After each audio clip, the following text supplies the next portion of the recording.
He thought he could outsmart her with a forged piece of paper, but she was already 3 steps ahead, holding the truth like a loaded gun. In the game of lies, Lena was no amateur, and her baby's future was the prize she'd fight to the death for. Lena stood in the cramped courtroom, her infant son, Caleb, nestled against her chest, his tiny breath steady despite the chaos around them.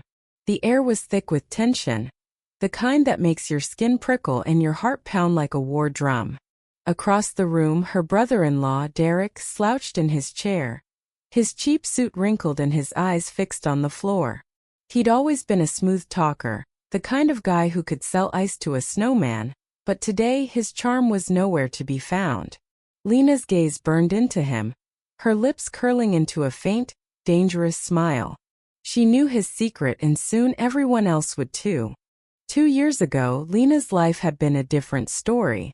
She was a graphic designer, hustling in a small apartment in Chicago, dreaming of a big break. Her sister Mara had married Derek, the golden boy of their tight-knit community, a man who wore confidence like a second skin. But beneath the polished exterior, Derek was a coward, always looking for the easy way out. When Mara died in a car accident 6 months into her pregnancy, the world shattered. Lena, grieving and lost, stepped up to raise Caleb, the baby Mara had left behind. The hospital had managed to save him, a miracle born from tragedy. But Derek?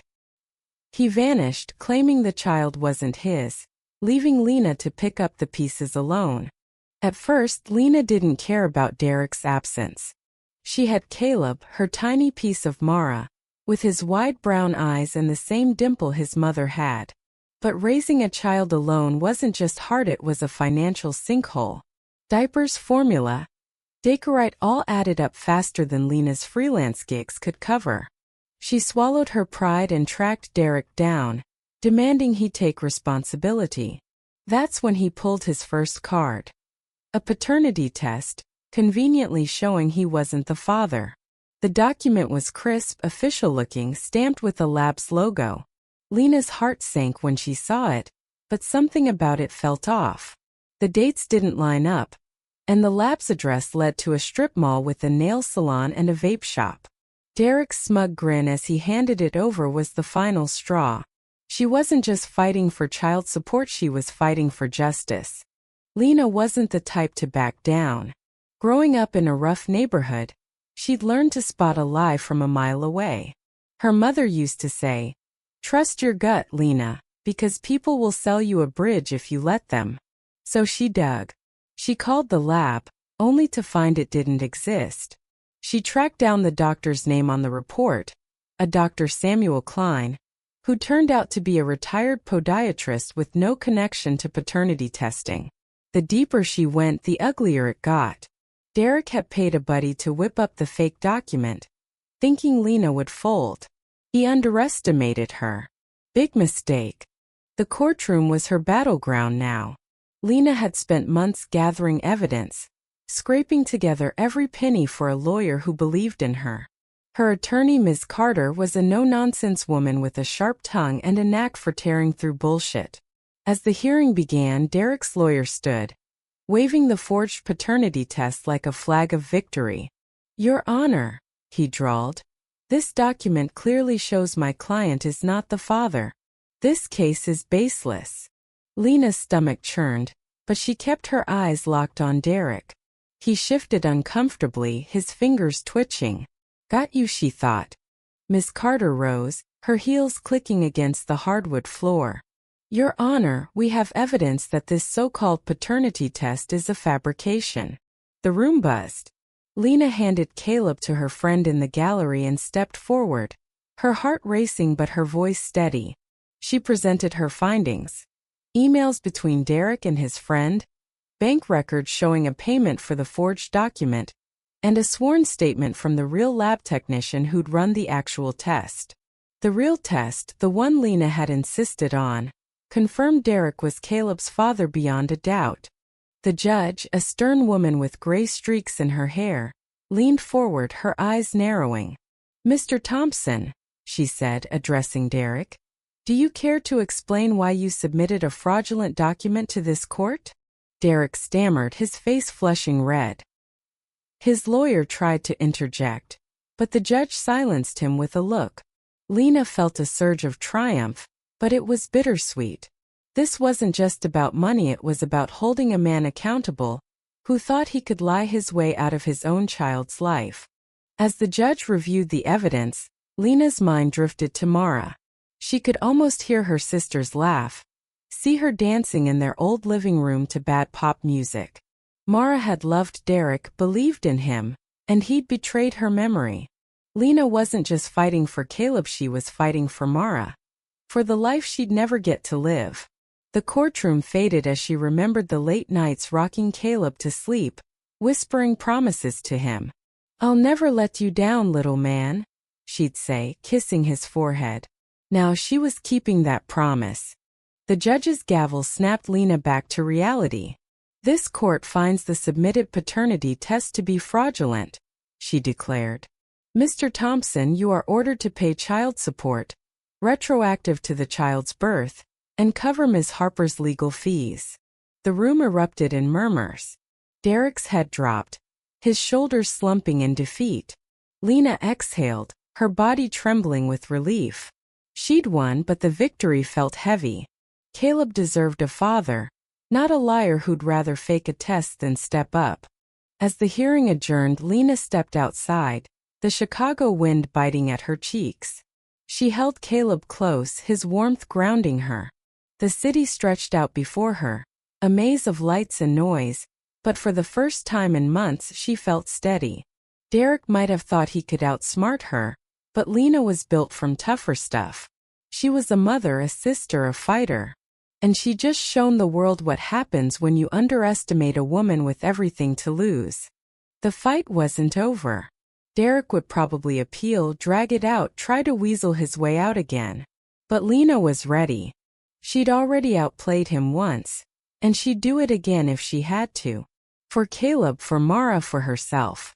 She glanced down at her son, his tiny hand curled around her finger, and smiled. "We got this," she whispered. The road ahead was long, but Lena Harper was no stranger to hard roads. And she'd walk this one with her head held high. The courtroom victory was only the beginning. A spark in a fire that Lena knew would keep burning. Derek's defeat was written all over his face as he shuffled out of the courtroom, but Lena wasn't naive enough to think he'd go quietly. Men like him never did. They slithered, schemed, and struck back when you least expected it. She clutched Caleb tighter, her resolve hardening like steel in the cold Chicago wind. This wasn't just about child support, Anna Marie, it was about proving that truth could cut through lies, no matter how slickly they were packaged. Back at her apartment, Lena sat at her small kitchen table, papers spread out like a war map. Bills, court documents, and a crumpled photo of Mara smiling with Derek at their wedding. The sight of it twisted something in her gut.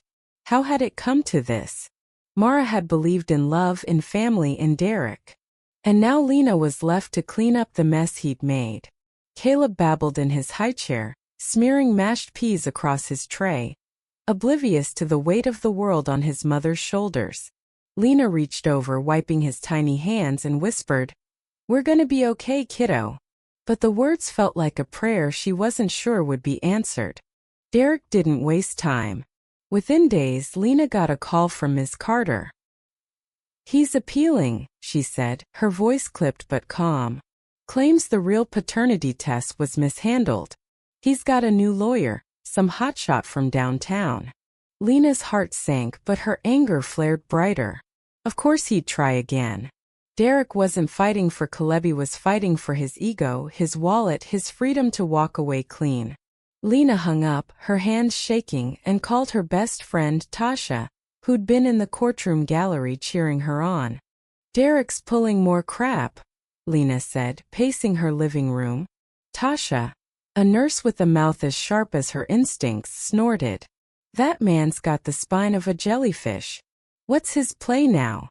Lena explained the appeal, the new lawyer, the accusations of lab errors. Tasha listened, then said, "You've got the truth, Lena. And you've got us. Let him dig his own grave. Tasha's words were a lifeline, pulling Lena back from the edge of doubt. She wasn't alone in this fight. Her community, her people had her back. The appeal process was a slow bleed. Court dates dragged on, each one chipping away at Lena's savings and sanity. Derek's new lawyer, a slick guy named Vincent who wore tailored suits and a smirk to match, painted Lena as a gold digger, a desperate woman trying to pin a baby on an innocent man. It was infuriating, but Lena kept her cool in court, her eyes locked on Caleb, who was often in Tasha's arms in the gallery. Every lie Vincent spun was another reason to keep fighting. Lena's lawyer, Ms. Carter, was relentless, dismantling Vincent's arguments with surgical precision. She presented chain of custody records for the real paternity test, expert testimony from the lab, and even a recorded voicemail from Derek's friend admitting to the forgery. The evidence was airtight, but Vincent was slippery, twisting facts to sow doubt. Outside the courtroom, the community was buzzing. Lena's story had spread, first through whispers at church, then on social media. A local news outlet picked it up, running a piece titled "Single Mom Battles Brother-in-Law's Lies for Child Support." The article went viral, and suddenly Lena was getting messages from strangers, mothers, fathers, people who'd been burned by lies and were rooting for her. Some called Derek a deadbeat. Others debated whether paternity tests could ever be trusted. The attention was overwhelming, but it fueled Lena. She wasn't just fighting for Caleb anymore, she was fighting for every parent who'd been dismissed, every child left in the lurch. Derek, meanwhile, was unraveling. The public scrutiny hit him hard. His buddies at the bar stopped buying his sob stories, and his boss at the car dealership started asking questions about his legal troubles. Lena heard through the grapevine that he'd been demoted, his charm no longer enough to cover his tracks. Part of her wanted to gloat, but she didn't have the energy. Every ounce of her was poured into Caleb and the case. Late at night, when the apartment was quiet, she'd sit by Caleb's crib, watching him sleep and think about Mara. "I'm doing this for you, sis," she'd whisper, tears stinging her eyes. Mara's absence was a wound that never closed, but Caleb was the bandage keeping Lena whole. The final hearing came 6 months after the first. The courtroom was packed, reporters, neighbors, even a few activists who'd taken up Lena's cause. Derek looked like a ghost of himself, his eyes hollow, his suit hanging loose. Vincent stood tall, but his confidence seemed forced, like a man betting on a losing hand. Miss Carter, on the other hand, was a force of nature, her closing argument a masterpiece of clarity and fire. "Your Honor," she said, "this case isn't just about paternity. It's about accountability." Mr. Thompson thought he could lie his way out of his responsibilities, but Ms. Harper has shown, time and again, that the truth cannot be buried. Lena took the stand one last time. Her voice steady despite the lump in her throat. She spoke about Mara, about Caleb, about the night she'd stayed up wondering how she'd pay the bills. "I didn't want to be here," she said, looking directly at Derek. "I wanted you to step up, to be the man my sister thought you were. But you chose lies and I chose Caleb." The room was silent, the weight of her words settling over everyone. Even the judge, usually stoic, seemed moved, her pen pausing over her notes.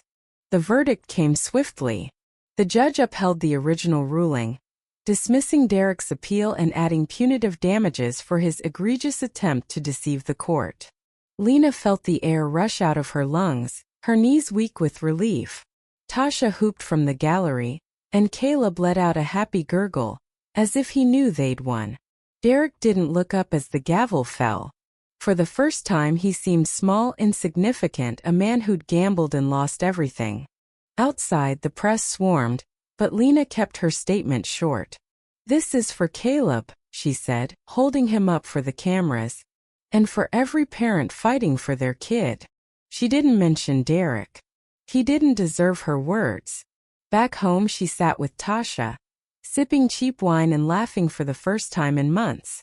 The road ahead was still tough. Child support wouldn't erase the struggle, but it was a start. Lena felt lighter, like she'd shed a weight she'd carried since Mara's death. The story didn't end with the verdict. The community debate raged on. Some argued Derek deserved a second chance, that people make mistakes. Others called for harsher consequences, saying his lies were a betrayal of trust. Online posts exploded with opinions. How do you fake a paternity test and sleep at night? One user wrote. Another asked, what's the system doing to stop this from happening again? Lena read the comments, struck by how her fight had sparked a bigger conversation about justice, responsibility, and the lengths people go to avoid them. For Lena, the real victory was Caleb. He was growing fast, his giggles filling the apartment, his tiny hand grabbing hers with surprising strength. She enrolled in night classes, determined to build a better future. The money from Derek would help, but Lena's strength came from within, forged in grief and grit. She'd shown the world what a mother could do when the odds were stacked against her. And she'd do it again in a heartbeat. What do you think? Was justice served? Or should Derek have faced harsher consequences? Should the system do more to protect parents like Lena? Or is the burden on individuals to fight their own battles? Share your thoughts, because stories like this don't end in the courtroom. They live on in the conversations we have.